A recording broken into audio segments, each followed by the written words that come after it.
Selamat bertemu kelas 11 IPS 1. Ya, ini adalah pertemuan kita yang pertama. Perkenalkan dulu ya, nama Ibu Murti Rahayu, kalian bisa panggil Bu Murti. Nah, sebelumnya kita belum pernah bertemu. Kemarin di kelas 10 kalian bersama dengan Pak Bruri dan Pak Kisworo ya. Nah, untuk kelas 11 ini kita akan belajar bersama kurang lebih dalam waktu 1 tahun ini. Nah, kemarin Ibu sudah sampaikan materi atau KD-KD akan kita pelajari selama 1 tahun. Semester 1 sudah Ibu bagi dan yang 2 juga sudah. Nah, untuk yang pertemuan pertama kali ini kita akan masuk ke KD yang pertama. Ya, KD yang pertama yang akan kita pelajari adalah mengenai proses masuk dan berkembangnya penjajahan bangsa Eropa, yaitu tentang kolonialisme dan imperialisme bangsa Barat di Indonesia. Nah, Ibu akan jelaskan judulnya terlebih dahulu. Kemarin kan Ibu di Google Classroom-nya sudah Ibu minta kalian untuk melihat video di YouTube ya, mengenai siapa saja bangsa-bangsa Barat atau bangsa Eropa yang masuk ke Indonesia. Jadi kalau kita ngomongin bangsa Barat itu ciri khas atau kata lain dari bangsa Eropa. Jadi bangsa-bangsa Eropa itu masuk ke Indonesia untuk melakukan yang namanya kolonialisme dan imperialisme. Yang akan kita pelajari adalah siapa saja, bangsa mana saja yang berhasil masuk ke Indonesia. Yang kedua, bagaimana mereka kok bisa masuk ke Indonesia, latar belakangnya apa, tujuannya apa, itu akan kita pelajari. Dan termasuk dampaknya ketika mereka sudah ada di Indonesia itu apa saja. Jadi yang kita pelajari ada 3 itu, latar belakang, kemudian tujuan, dan juga dampaknya. Nah, kita akan membahas yang pertama nanti tentang kolonialisme dan imperialisme itu pengertiannya apa. Kemudian setelah kita tahu dari mana saja bangsa-bangsa yang datang itu, kita juga akan mempelajari tentang tokoh-tokoh penjelajah samudera dan mereka rutenya lewat mana saja, jalannya lewat mana. Misalkan kalau dari Belanda, itu siapa tokohnya? Mereka ke Indonesia tuh lewat jalur apa? Jelas jalur laut, tetapi mereka singgah di mana dulu itu yang akan kita pelajari. Kemudian yang ketiga tentang setelah mereka berada di Indonesia, apa saja yang mereka lakukan, kebijakannya apa saja. Nah, yang akan kita pelajari nanti ada 4, yaitu tentang VOC, Deinles, Jensen, dan Raffles. Nah, 4 itu nanti akan kita pelajari di kebijakan bangsa Barat. Nah, sekarang kita masuk ke yang pertama. Perbedaan dan persamaan kolonialisme dengan imperialisme. Apa persamaannya? Kedua-duanya itu sama-sama adalah penjajahan. Jadi kolonialisme, imperialisme itu adalah bentuk penjajahan. Nah, bedanya apa? Kalau kolonialisme itu tujuannya adalah untuk menguras sumber daya negara yang dijajah untuk dibawa ke negara induk. Jadi kalau kolonialisme itu mengambil segala sesuatu sumber daya negara terutama alam ya, itu untuk diambil dan nanti akan dibawa ke negara induk. Negara induk itu ya negara asalnya, misalkan Belanda dibawa ke Belanda, misalkan nanti Inggris dibawa ke Inggris, misalkan nanti Spanyol akan dibawa ke Spanyol dan seterusnya. Kemudian imperialisme. Kalau imperialisme itu apa? Menanamkan pengaruh pada seluruh bidang kehidupan bagi negara yang berkaitan tentang ekonomi, budaya, agama, dan ideologi. Jadi kalau imperialisme itu menjajah tetapi juga menanamkan pengaruh negaranya ke negara yang sedang dijajah. Misalkan kalau Belanda menjajah Indonesia, itu selain ngambil, itu juga menanamkan budaya Belanda itu di Indonesia. Misalkan saja bangsa Belanda itu peninggalannya kan sampai sekarang dari segi bahasa banyak yang sebenarnya ada di Indonesia, bahasa saja ya. Nah, dari segi ekonomi, agama, ideologi banyak juga yang mereka tinggalkan sampai sekarang. Hanya saja mungkin sekarang sudah tidak begitu terasa. Yang paling terasa itu adalah segi bahasa. Ternyata banyak sekali bahasa kita itu sebenarnya adalah bahasa serapan dari bahasa Belanda. Jadi kalau kolonialisme dan imperialisme itu sama-sama penjajahan, tetapi bedanya apa? Kalau kolonialisme itu hanya fokus kepada ngambil sumber daya alamnya, tetapi kalau imperialisme itu lebih dari kolonialisme, yaitu selain ngambil juga menanamkan pengaruh yang dari negara mereka ke negara yang sedang dijajah. Itu ya persamaan dan perbedaannya. Kemudian yang berikutnya, penjelajahan samudra yang akan kita pelajari ada 4 negara. Karena ini adalah negara yang pernah masuk ke Indonesia dan mereka itu adalah pelopor dari pelopor dari penjelajahan samudra. Jadi ada Portugal, Spanyol, Inggris, dan juga Belanda. Nah, ini nanti yang akan kita pelajari. Terutama nanti akan paling lama berada di Indonesia itu adalah dari Belanda. Belanda yang paling lama menjajah Indonesia. Nah, mereka negara berempat ini adalah pelopor dari penjelajahan samudra. Oke, kemudian ini adalah rute perjalanan mereka, ya. Ada Belanda, Spanyol, Inggris, dan Portugis. Di sini sudah ada keterangan warnanya merah, biru, hitam, dan hijau.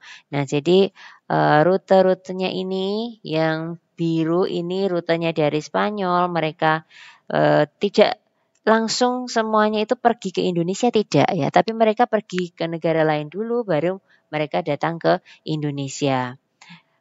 Sebagai contoh satu itu Belanda yang warna merah ya.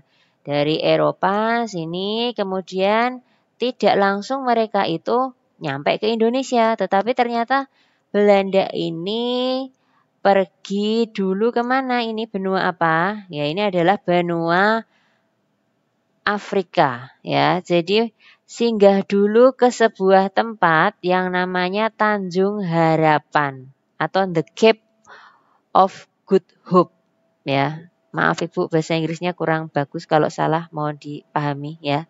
Nah, kemudian ternyata tidak hanya Belanda, nanti beberapa yang lain sama, mereka nanti akan singgah dulu di Tanjung Harapan.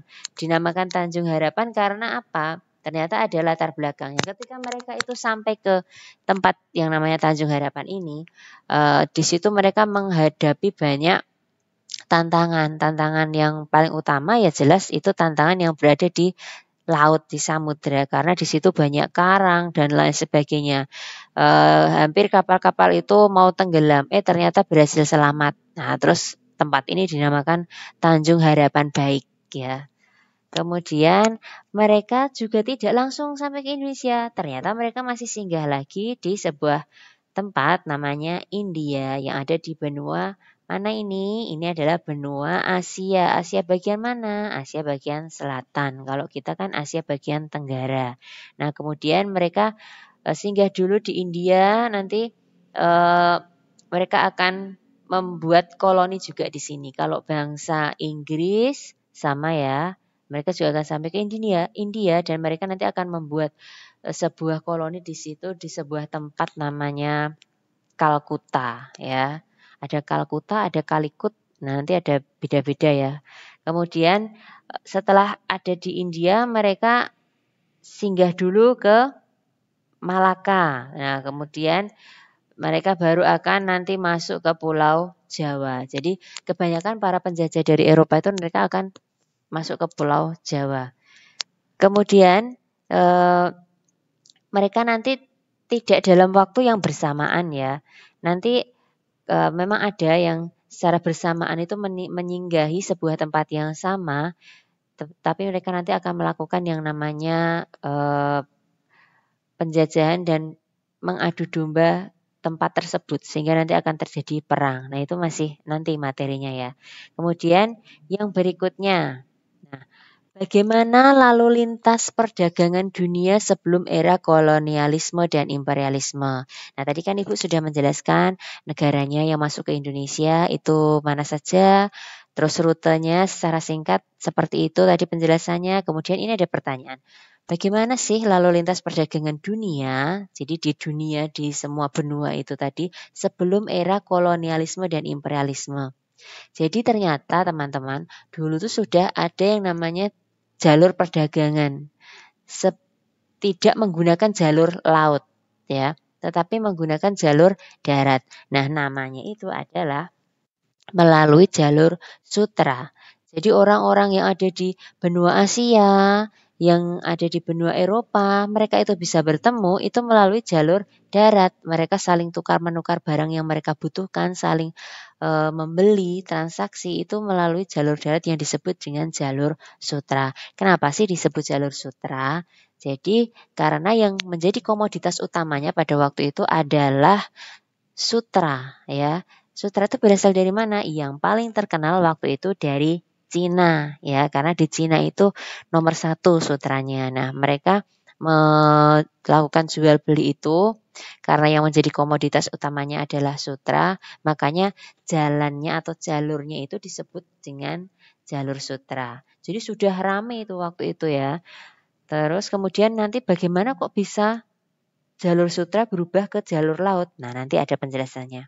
Kemudian yang kedua, apakah tujuan utama orang-orang Eropa ke Nusantara? Jadi kita menyebutnya paling tepat itu Nusantara bukan Indonesia dalam materi ini. Karena Indonesia waktu itu belum terbentuk. Indonesia itu baru terbentuk ketika nanti Indonesia itu sudah ada yang namanya pergerakan nasional. Nanti kita akan mempelajari di kelas 11 juga. Jadi kita menyebutnya Nusantara. Apakah tujuan utama orang-orang Eropa ke Nusantara yaitu berdagang lalu berkembang menjadi penjajahan. Jadi tujuan utamanya itu sebenarnya waktu itu adalah jualan gitu ya, berdagang. Tetapi lama-kelamaan berubah menjadi penjajahan. Kok bisa? Nah, karena kan ketika mereka datang ke Indonesia, di Indonesia posisinya apa sistem pemerintahannya? Jadi sistem pemerintahannya kan berbentuk kerajaan toh, yaitu ada kerajaan yang sudah kalian pelajari di kelas 10 kemarin. Ya, ada banyak itu ada Majapahit dan kawan-kawannya itu. Nah, perdagangan lalu berkembang menjadi penjajahan. Kan yang ada di kerajaan itu juga nggak mau toh kalau misalkan seluruh ekonominya itu dikuasai oleh orang-orang berasal dari Eropa. Nah, akhirnya untuk mengamankan perdagangan mereka, mereka melakukan yang namanya monopoli. Nah, disitulah mulai terjadi yang namanya penjajahan. Jadi tujuan mereka datang ke Indonesia tuh murni hanya untuk berdagang mencari rempah-rempah ya, karena rempah-rempah sangat mereka butuhkan itu di Eropa. Karena di Eropa cuacanya dingin, jadi rempah-rempah itu digunakan untuk menghangatkan badan mereka. Nah, berdagang lalu berkembang menjadi penjajahan. Yang ketiga, apa faktor utama pendukung dan pemicu datangnya orang Eropa ke Nusantara? Faktor utamanya itu adalah yang disebut dengan 3G. Nah, ini sering mungkin kalian dengar di SMP, sudah pernah kalian pelajari ya. 3G yang pertama adalah gold atau kekayaan, kedua gospel atau agama, dan yang ketiga adalah glory atau kejayaan. Jadi orang-orang Eropa itu datang itu untuk mencari emas atau kekayaan. Yang kedua, menyebarkan agama. Agama apa yang mereka sebarkan? Orang Eropa jelas agamanya Kristen dan juga Katolik ya. Kemudian mereka punya semangat itu ya. Kami ingin mencari kekayaan, kami juga ingin menyebarkan budaya, terutama agama, dan yang terakhir adalah mencari kejayaan. Jadi apa ya namanya? Prestis gitu ya. Mereka menjaga ingin mencari kejayaan, harga diri di antara negara-negara yang lain. Kemudian faktor pendukung. Jadi mereka punya semangat seperti itu. Kalau tidak ada faktor pendukung, ya percuma. Karena ketika mereka mau datang ke Indonesia dan ke negara-negara yang lainnya, mereka membutuhkan jelas banyak biaya, banyak pengetahuan, dan banyak modal-modal yang lainnya. Jadi kalau kita punya cita-cita tinggi, tapi kita yang di belakang nggak ada yang support, itu juga percuma. Kita nggak ada modal juga percuma. Jadi ada faktor pendukungnya. Mereka punya cita-cita 3G itu ya, ada faktor pendukungnya. Yang pertama apa? Penemuan teknologi. Jadi di Eropa waktu itu sudah terjadi yang namanya revolusi industri ya. Nanti kalian IPS ya, berarti nanti kalian akan mempelajari revolusi industri bersama dengan Pak Kis nanti di sejarah peminatan. Revolusi industri itu apa? Jadi ketika di Indonesia masih zaman kerajaan, itu di Eropa sana sudah berkembang dengan pesat teknologinya. Penemuan berbagai macam alat yang sangat luar biasa. Nah, ini beberapa salah 3 diantaranya adalah kompas, kartografi, dan karavel. Ini adalah penemuan teknologi yang berkaitan dengan penunjang kebutuhan mereka ketika mereka akan melakukan yang namanya pelayaran. Dan penemuan yang lainnya ada nanti di peminatan saja ya mempelajarinya. Nah, kompas petunjuk arah, kartografi itu adalah peta, kemudian ya karavel itu adalah kapal yang berkecepatan tinggi ya. Jadi pendukungnya itu.